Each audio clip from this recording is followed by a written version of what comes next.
Hello students, this is a video on the quant topic tests that are available on the Bodhee Prep app. The idea of these tests is that once you've done the basic concepts of a topic, you want to check whether you're able to apply those concepts in an exam. You will take the test. With every test, there is a video. The video gives you the solutions to the questions and a basic analysis of what would have been a good time and the questions that you would have chosen to get a good percentile in this kind of a test. There are more than 200 such topic tests available on the Bodhee Prep Android app. The link for the app is in the description below. Make sure you download the app and make the most of these tests. This specific video is on the topic solid geometry. The test number is 3. Overall, this I think was a difficult level of difficult test in terms of level of difficulty. An attempt of 5 questions net correct out of 10 would ideally ensure a 95 plus percentile, and the attempt time would be somewhere in the range of 21 to 24 minutes. If we look at the questions, the first question says two full tanks, one shaped like a cylinder, the other a cone. So we have a cylinder and a cone. They contain jet fuel.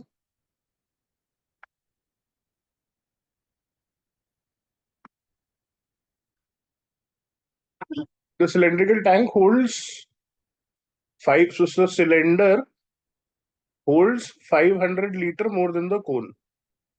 After 200 liters has been removed, so suppose if this has x, this will have x plus 500. After 200 liters have been removed, have been pumped out from each of the tank, the amount remaining here will be x minus 200, and the amount remaining here will be x plus 500 minus 200, which is x plus 300. At this point, it says the cylindrical tank contains twice the amount of fuel in the conical tank, and therefore we can say that x plus 300 is equal to twice of x minus 200, which will give us x plus 300 is equal to 2x plus 400, or x will come out 2x minus 400, x will come out to 700. How many liters of fuel did the cylindrical tank have when it was full? Since x is 700, this will be 7 plus 500, which is 1200 liters, becomes the answer. Again, easy question, basic equations, not more than a minute and a half to attempt the question. Also, if we don't want to really get into the solution mode, equation mode, what we can say is, when 200 liters have been removed from both the tanks, when 200 liters have been removed from both of the tanks, the difference in the quantity will still be 500 because the same number has been removed. Since this is twice of this and the difference is 500, so means this has to be 500, this has to be 1000. So basically what I'm saying is the value here is x, the value here is 2x, and the difference between 2x and x is nothing but 500. So from here we'll get the value of x as 500, or rather I should use y here, it's a new variable. Y is 500, the amount of jet fuel in the conical tank after removal. So before removal, it will be 500 plus 200, 700, and plus 500, 1200 gives us the value of the cylindrical tank. Either or, in any case, not more than a minute and a half to solve, easy question. If the radius of a sphere is increased by 1 mm, its surface area and volume increase by the same value. What is the radius of the sphere before the increase? Suppose the initial radius is r, the new radius is r plus 1. Both of these are in mm. Surface area increase will be, the new surface area will be 4 pi r plus 1 square. The old surface area will be 4 pi r square. Volume increase, 4 by 3 pi r plus 1 cube minus 4 by 3 pi r cube. This is the left hand side is the increase in surface area, new minus old surface area. Right hand side is the increase in volume, new minus old volume. So now if we solve this, r plus 1 square minus r square will be r square plus 1 plus 2r minus r square.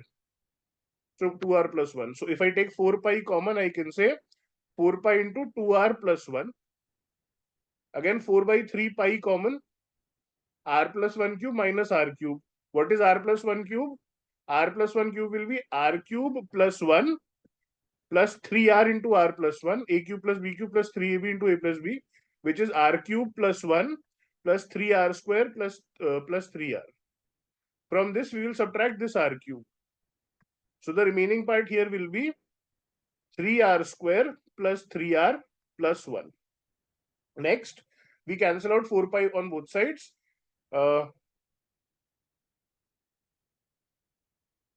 Take this 3r here. So you'll get 6r plus 3 is equal to 3r squared plus 3r plus 1. And therefore 3r square minus 6r minus 2 is equal to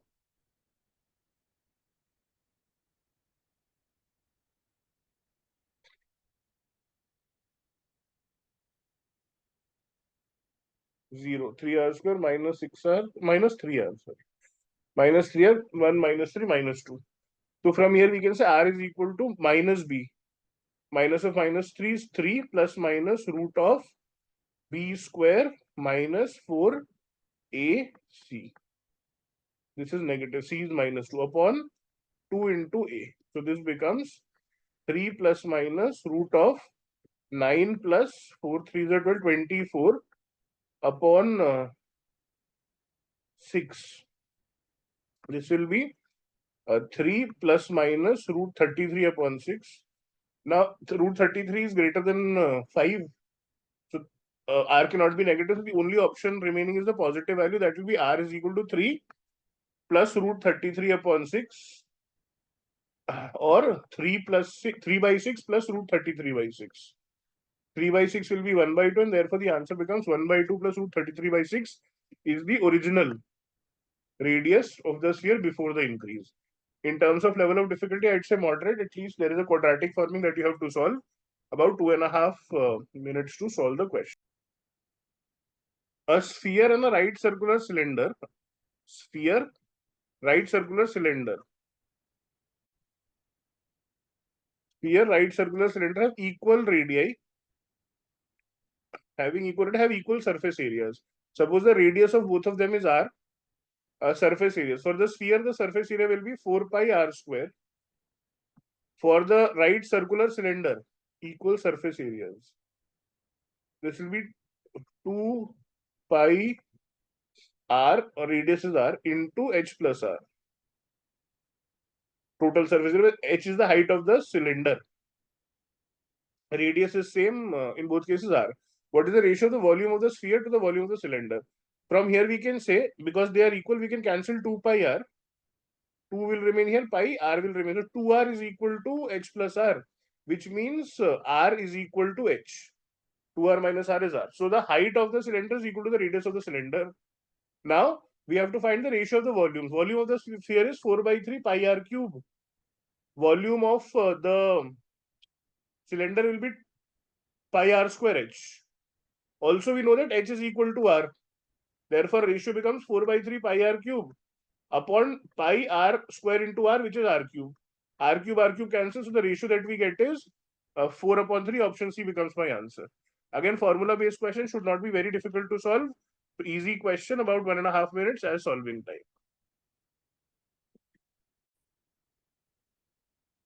A solid cube with with the edge of length 16. EH, HG, GF, everything is 16 is divided into two parts by passing a plane from one face of the cube to the opposite face. I, J, L, K is the thing. EI, this is 2. EI, this part. HJ, HJ is also 2. BK is also 2. CL is also 2 centimeter. By what percentage is the sum of the surface area of the two parts more than the surface area of the cube? Now, when we cut this part, the increase in the surface area will be because of the new face that has been introduced. So basically, this face on one side and this face on the other side. So I'll have something. I'll have a figure that looks something like this, right? The left part of it, and then the right part will also look something like this. So it will be cut on this side. So these two new faces will be introduced. The rest of them will be the same. So what we can say is we have to basically find out the area of this face. Now to find the area of the face, we know that these sides are 2. Sorry, not this one. Obviously, we know that KL will be equal to BC, so this will be 16. I have to find IK. So what I'm doing is I'm dropping a perpendicular from I on AB. Since EI is to A, suppose this is X, AX will also be 2. BK is already given to be 2 and we know AB was 16. So from here I can say AK will be 16 minus 4, which is 12.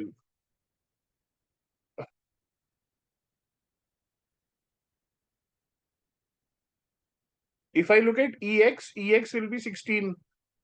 It will be equal, sorry, IX will be equal to A, which is 16. So we get a right angle triangle with vertices I, X and K.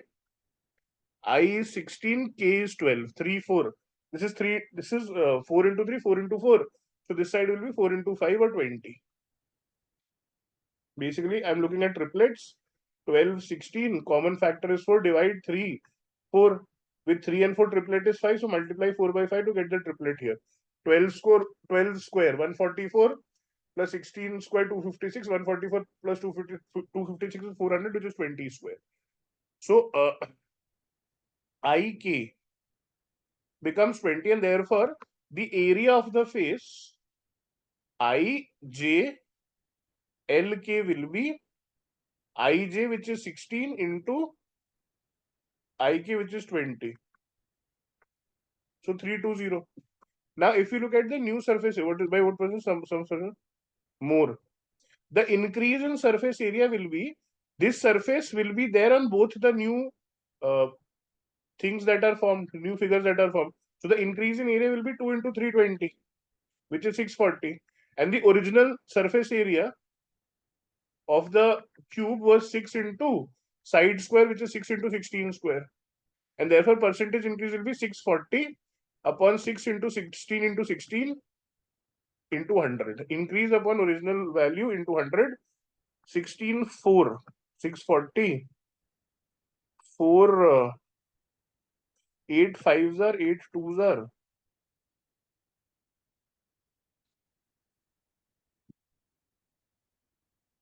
This becomes 8 5s are 8 2s are.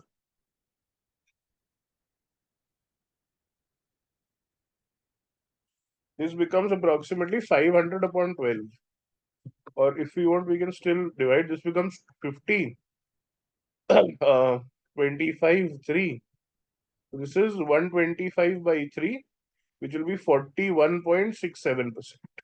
Hence, the percentage increase in area is 41.67%.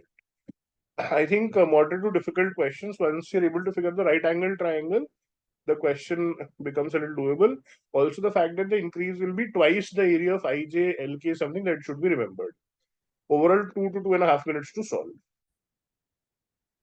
Rene cuts out a square of maximum possible area from a piece of paper which is in the shape of a quadrant of a circle. Quadrant means 1/4 of a circle.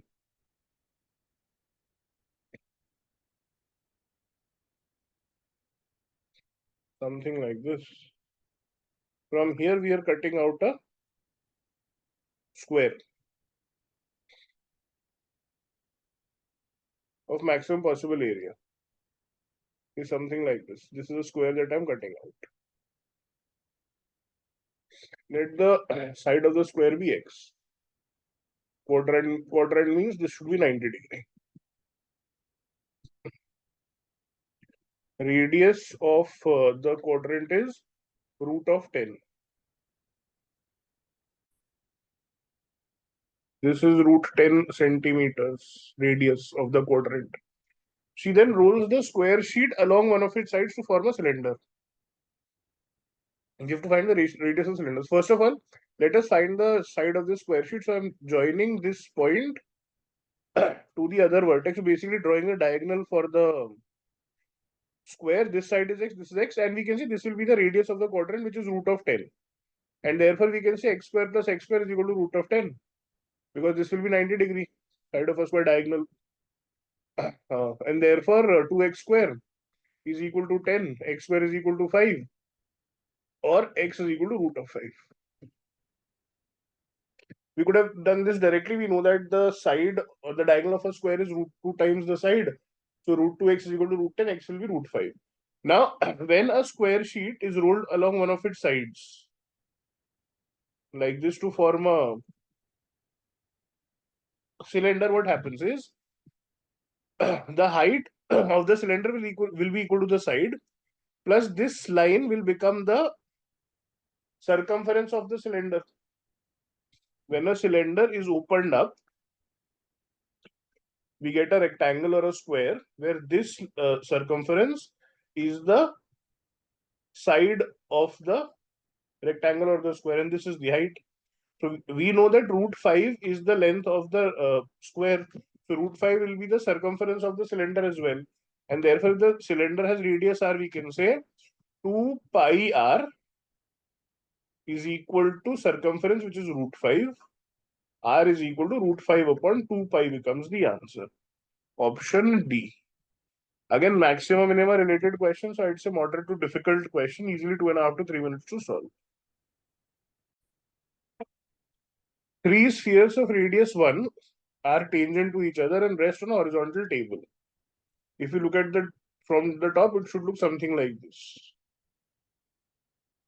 Tangent to each other, kept on a table, a triangle will be formed. If we join the center, this is from the top. A fourth sphere also of radius 1 is placed on top of the three spheres. Now, if you look at it from the side, two spheres would probably be there will be a third sphere on the top. One of the spheres is behind the thing, or it will look something like this: the three spheres at the bottom, the fourth sphere here somewhere on the top. Let us not get into this. Yeah.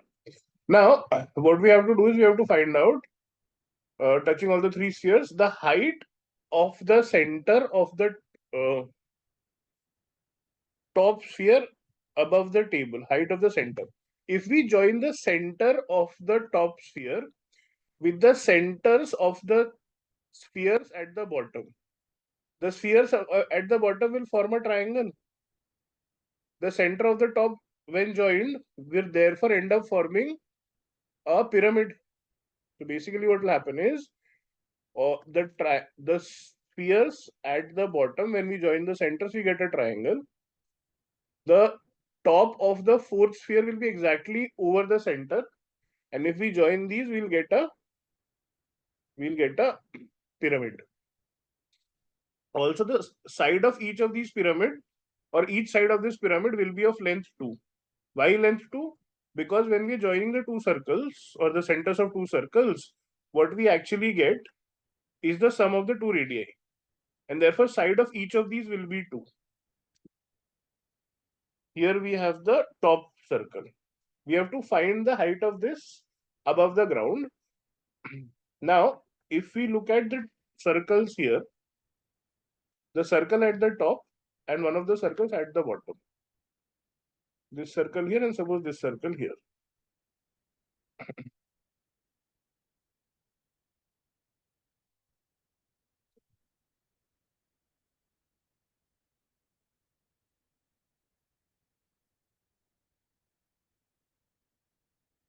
Touching each other. We have to find the height of this point from the bottom. Now, this triangle that is formed by joining the three circles in the bottom will be at a height of 1 from the ground, because the centers of each of the three circles on the ground and the triangle are in the same plane. So, if I have to find out the height of the top sphere from the ground, what I have to do is, first of all, I'll have to find out the vertical height of the prism of the pyramid, and then add 1 or the radius of the circle to this to get the overall height. So we'll take this in two steps. The first is, we have a pyramid of side 2. What will be the vertical height of the pyramid? A pyramid with triangular base. We have to find out the vertical height first of all. So what we do is, we drop a perpendicular from the center to one of the sides and join the top to the center of that, or to that point. This will be a right angle triangle. This here would be the median of the equilateral triangle, and this here will be the in radius of the triangle in the base. So if I look at the triangle that is formed here, suppose ABC, we are trying to find the height of AB. BC and AC, so AC basically is the median of the triangle on the face, equilateral triangle with side 2. So the median length will be root 3 by 2 of the side, which will come out to root 3. The median here will also be of the same length, root 3 by 2 into 2, which is root 3. And this part will be 1/3 of the median, because this will be the centroid. So 1/3 of one third of root 3 will come out to 1 by root 3. So BC becomes 1 by root 3. And therefore the length of AB will be nothing but, we apply Pythagoras theorem, AB square plus BC square is equal to AC square, which means AB square is equal to 3 minus 1 by 3, or 9 minus 1, which is 8 by 3. So AB comes out to 2 root 2 8 upon root 3.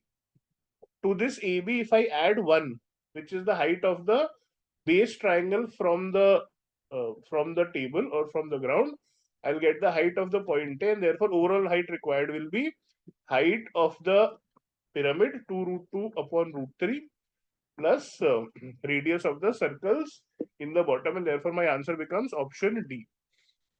Again, in terms of level of difficulty, I'd say it's a difficult question, because the figure is not visible in 2D per se, and therefore visualizing it becomes difficult. Even after that, there are multiple calculations that have to be done, so about 2.5 to 3 minutes to solve. A thin copper wire is wound uniformly and spirally in a single layer from bottom to top around a cylindrical iron rod. Cylindrical iron rod. A thin wire is wound, so something like this, going up in this fashion from bottom to top. The circumference of the iron rod is 2 centimeter. Height is 56. The number of turns in the spirally wound copper wire is exactly 45, length of the copper. Now, if we open this copper wire, if we open this, not copper wire, but the cylindrical rod in 2 dimension, what we'll get is a rectangle such that the height of the rectangle will be the same as the height of the rod, which is given as 56 centimeters. The length, or the base of the rectangle will be equal to the circumference of the cylinder, which is given as circumference is 2. Now, if I look at each circle or each round of the copper wire, it will start from one of the ends and go up till the other end. From here, we'll again come to the left hand side, drawing a parallel line. It will again start from here and go till the other side. This process will keep on repeating. It is said that this happens 45 times. Finally, we'll reach the top. Overall height is 56 and there are 45 turns. So we can say each of this height will be 56 by 45 centimeters. This base is 2, and therefore we can find out the length of the copper wire required to go around the uh, iron rod once. This length multiplied by 45 times will give us the value. Now this clearly is the hypotenuse. If I say this is AB, I can say AB is nothing but root of 2 square plus 56 upon 45 square. This will be 2 square 4 plus 56 upon 45. 7, 8, 7, 9, 56, 45. 45, 11. 56 upon 45 approximately will be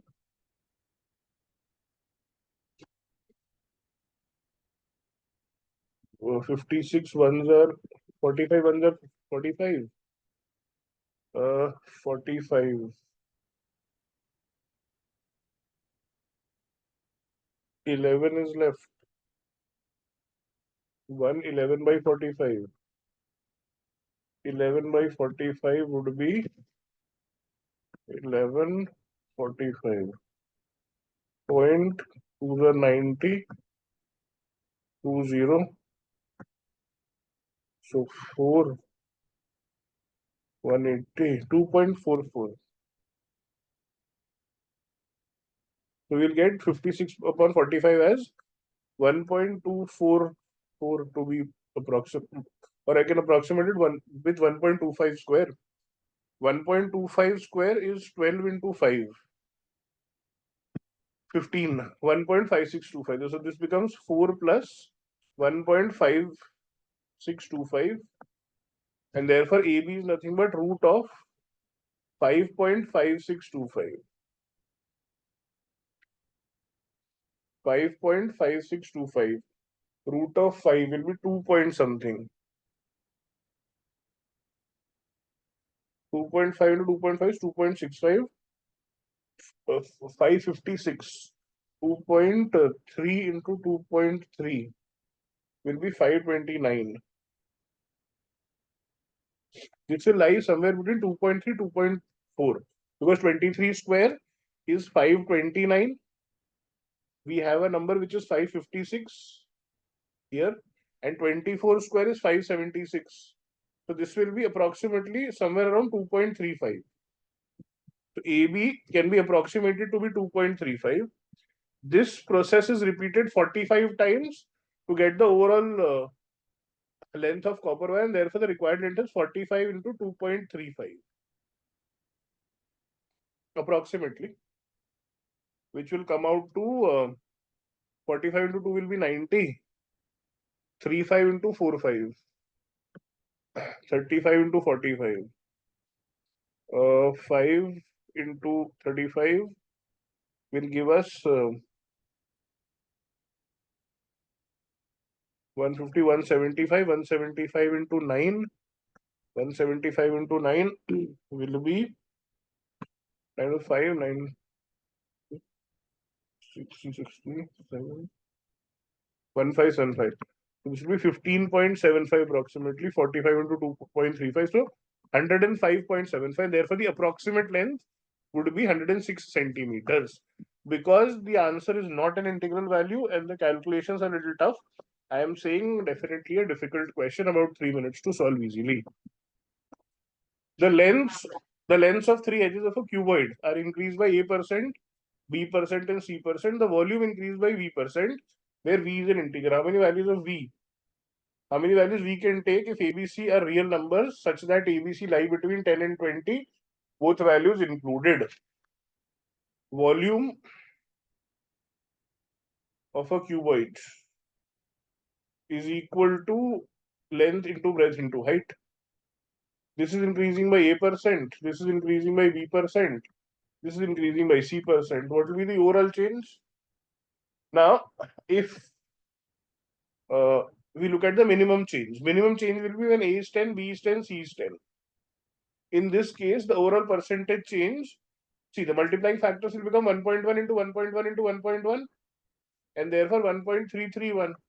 In this case, the overall change will be 33.1%. We can also use successive percentage change to find the value. Or we can start with length, breadth, and height as 10, 10, 10. Original volume is 1000. If each of them increase by 10%, new volume will be 11 into 11 into 11, which is 1331. Therefore, increase of 33.1%. This is the minimum change possible. What is the maximum change possible? Max value for the volume. The maximum change can be 20%. So the side 10 can go up to 12. 12 into 12 into 12 is 1728. Therefore, percentage increase can be 72.8%. This is maximum change possible. Now for some combination of ABC, because ABC can take any values, whether they are decimals or fractions or anything, for some combination of ABC, we can always get a value which lies between 33.1 and 72.8. And therefore, if V has to be integral, V could be 34, 35, 36, 37, and so on till 72. How many values are possible? 72 minus 34 plus 1, which will be 39, 73. 39 becomes the answer. Again, once you look at the solution, it looks pretty simple. Arriving at the solution might take some time because it is easy for us to be confused with ABC to be given fractional values and start making cases. And therefore, I'm saying difficult question. From a solid cylinder of diameter 30, solid cylinder of diameter 30, radius is 15 therefore, and height 20, a cube of the largest possible volume is chiseled out. Find the volume of the cube. Now, if I fix the cube somewhere here, like this, something like this, we'll have to look at the limiting factors. Now, in terms of height, if I look at the cylinder from the side, the height of the cube that will be chiseled out cannot be more than the height of the cylinder. So maximum height possible for the cube is 20. If we look from the top, we will have a circle in which we'll have a square. What can be the maximum length of the square? Again, there is a limit on the diagonal. The diagonal is 30. And therefore, the length of the square has to be at max 30 upon root 2. Side into root 2 is diagonal. Now, this value is less than 20.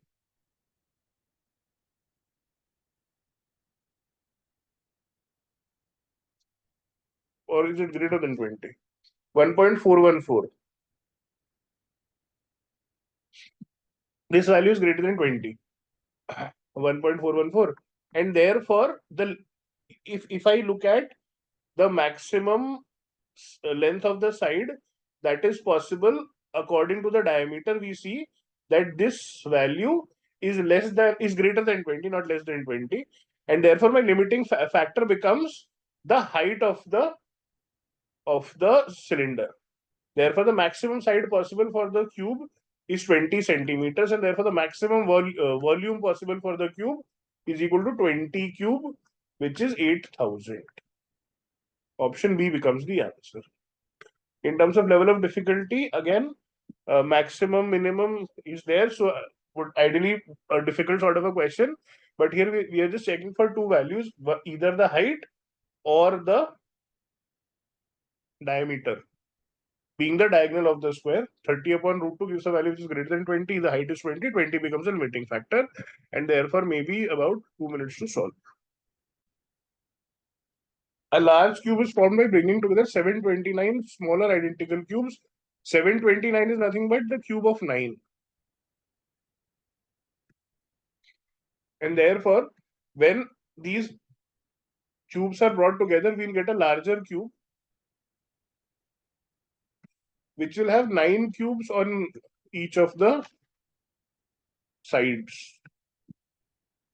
So basically, it can be looked at like this. 1, 2, 3, 4, 5, 6, 7, 8. These going here, 1, 2. These going here, 1, 2, 3, 4, 7, 8. These going here. So very roughly speaking,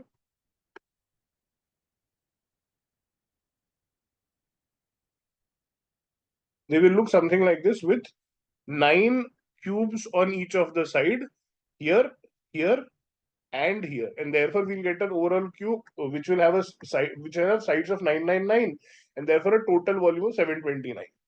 So 729 smaller identical cubes are arranged. Each face of the larger cube is now painted red. So once the arrangement was done, we had 9 cubes as the length, 9 cubes as the breadth, and 9 cubes as the height. 9 by 9 by 9. This is painted red. How many smaller cubes have none of their faces painted? Now all the cubes that are exposed will get painted. The ones inside will not be painted. So what we do is we remove all the cubes from the front row per se. and the back row. So what that will do is, instead of 9, the length will become 7. Similarly, I remove all the ones from the right hand side and the left hand side. So the length instead of 9 will become 7. Similarly, I remove everything from the top and bottom. So the length instead of 9 will become 7. Now we will have a cube which will have sides of 7, and they will have none of the faces painted. And therefore, the number of cubes will be 7 into 7 into 7, which is 343. Again, if you've done cubes, this is one of the more basic uh, application questions. So I'm saying easy, about 1.5 minute to solve. So if you look at the overall test, there were questions which had extensive calculations, and some of the questions which talk about maximum minimum. I'm saying 5 questions in 24 minutes would be a good attempt. For me, my 5 questions out of these 10 would be 1, 3, 4, 5, 10. Which are these? This was an equation question, definitely doing it. Here there is a quadratic, may not strike upfront. Looked a little difficult, therefore not considering this as the easy 5. This one I think was just the formula and you get the answers, are definitely attempting. This also I think the numbers were easy and therefore not very difficult. Uh, there were two, the values were easy to find out. We had a square, we had a diagonal, so the calculations were minimum, therefore I'm counting this.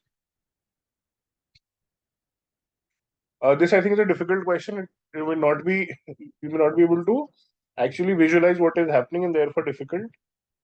Here also the calculation was a tricky problem, so not counting it as a short question. This question I think is a good question in the sense that it is difficult to get the starting point. So not counting it as a short question.